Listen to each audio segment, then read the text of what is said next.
Hello दोस्तों, हम फिर आ गए थे कहानी प्यार ही संसार है, जिसको लिखा है पूजा ठाकुर जी ने और सक्रिएट भी इन्हीं को जाता है। सो दोस्तों, हमारी इस कहानी के पूरे पूरे एपिसोड नंबर आपके 39 हो चुके हैं। अब हम देखते हैं आने वाली कहानी में क्या होता है। शुरू करते हैं कहानी का एपिसोड नंबर 40 और देखते हैं आने वाली कहानी में क्या होता है।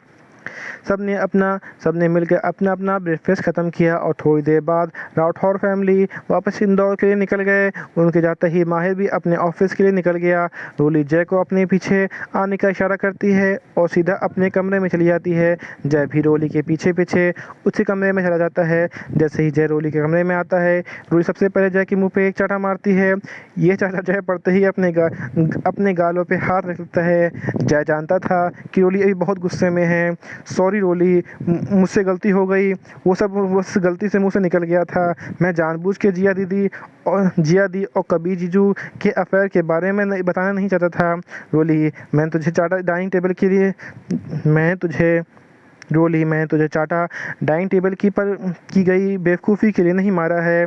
जय रोली घूरते हुए पूछता है, तो मोटी तूने मुझे चाटा क्यों मारा है? रोली, तूने जो उन गुंडों के साथ किया है उसके लिए। जय, पागल हो गई क्या? तूने उन गुंडों के लिए चाटा मारा? बल्कि तुझे तो कल रात ही उन दोनों को मार देना चाहिए था। तूने नहीं मारा, इसलिए मैंने उन्हें मारा। रोली गुस्से में, मुझे जो करना था वो मैं पहले ही करके आई थी। तुझे और कुछ करने की ज़रूरत नहीं थी। मामला वहीं ख़त्म हो चुका था। फिर भी तूने बात को बढ़ावा क्यों दिया? अगर इन्वेस्टिगेशन होगी तो बात हम तक भी आ सकती है। इस बारे में एक बार भी नहीं सोचा तूने? जय, डोंट वरी, मैंने सब कुछ सोच रखा है। वह गुंडे कोई शरीफ लोग नहीं थे। उनके खिलाफ इतने केस पड़े हैं कि पुलिस वाले उनसे खुद अपना पीछे छुड़वाना चाहते थे। मैं तो उनका काम ही आसान किया है। रोली गुस्से से, जय जो होना था वो हो चुका है। रोली, अब इससे बदला नहीं जा सकता, इसलिए इस बात को यहीं नहीं ख़त्म कर दो। जय रोली से पूछता है, अब आगे क्या सोचा है तुमने? रोली, किस बारे में? जय, उसी अनिका बजाज के बारे में। तुम उसके साथ क्या करने वाली हो? रोली आराम से सोफे बैठते हुए, अभी तो कुछ नहीं। जय हैरानी से पूछता है, क्या कुछ नहीं करोगी तुम उसके साथ? उस अनिका बजाज ने तुम्हारे लिए गुंडे हायर किए थे जो कल रात तुम्हारी इज्जत और तुम्हारे चेहरे को बर्बाद करने वाले थे, और तुम कह रही हो कि तुम उस लड़की के साथ कुछ नहीं करोगी। जय को इस वक्त बहुत गुस्सा आ रहा था। रोली मुस्कुरा कर जय की तरफ देखती है और खड़े होकर उसके पास जाके कहती है, तुम्हें क्या लगता है कि तुम्हारी बहन इतनी अच्छी और शरीफ है जो अपने दुश्मनों को इतनी आसानी से छोड़ देगी? क्या तुम मुझे अभी तक अच्छे से जानते नहीं हो क्या मेरे भाई? जय, जानता हूँ, इसलिए हैरान हूँ तुम उसके साथ कुछ भी नहीं करने वाली हो और उसे ऐसे ही जाने दो कि? रोली, ना ना ना, तुम्हें किसने कहा भाई कि मैं उस अनिका बजाज को जाने दूंगी? बिल्कुल भी नहीं।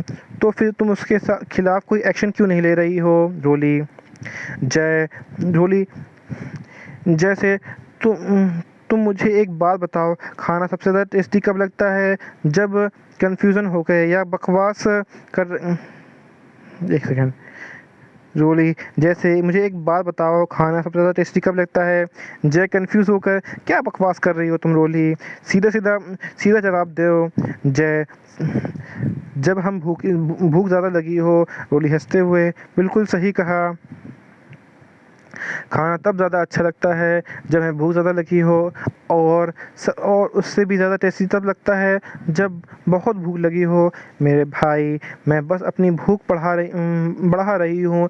जिस दिन मुझे बहुत भूख लगेगी ना, तो उस दिन उस अनिका का शिकार करूँगी। तब तक जीने दो उसे। और ये बोलते वक्त रोली के चेहरे पे अलग ही मुस्कुराहट थी। वह मुस्कुराहट किसी मासूम लड़की की तो नहीं थी, बल्कि मुस्कुराहट को अलग कोई और देख लेता तो उसकी रीढ़ की हड्डी तक कांप जाती।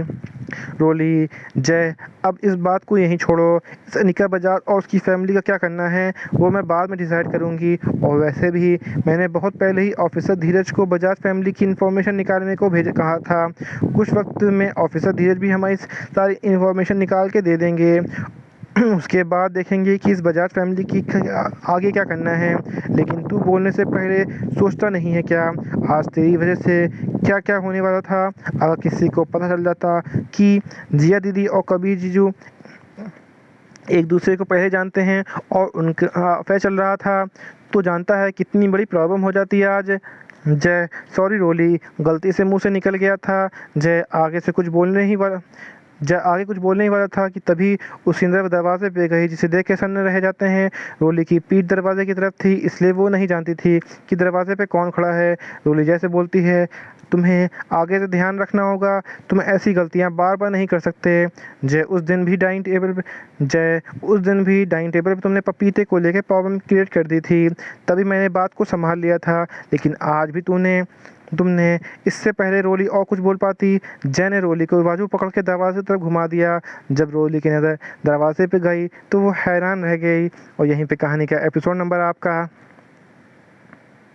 40 कंप्लीट होता है। सो दोस्तों, आपको एपिसोड नंबर 40 कैसा लगा हमें कमेंट करके ज़रूर बताइए। कहानी कोई ऐसा अंश, ऐसा भाग जो आपको समझ में ना आया हो, आपको और पता लगा हो, तो भी हमें कमेंट करके ज़रूर बताइए। कहानी अच्छी लगी तो उसको लाइक कीजिएगा, शेयर कीजिएगा, चैनल को सब्सक्राइब करिएगा, ताकि आपको हमारे आने वाली अगली वीडियो अब तक आसानी से पहुँच सके। तो दोस्तों, हम फिर मिलेंगे एक नई वीडियो के साथ, एक नए एपिसोड के साथ। तब तक के लिए मुझे इजाज़त दीजिए। धन्यवाद दोस्तों।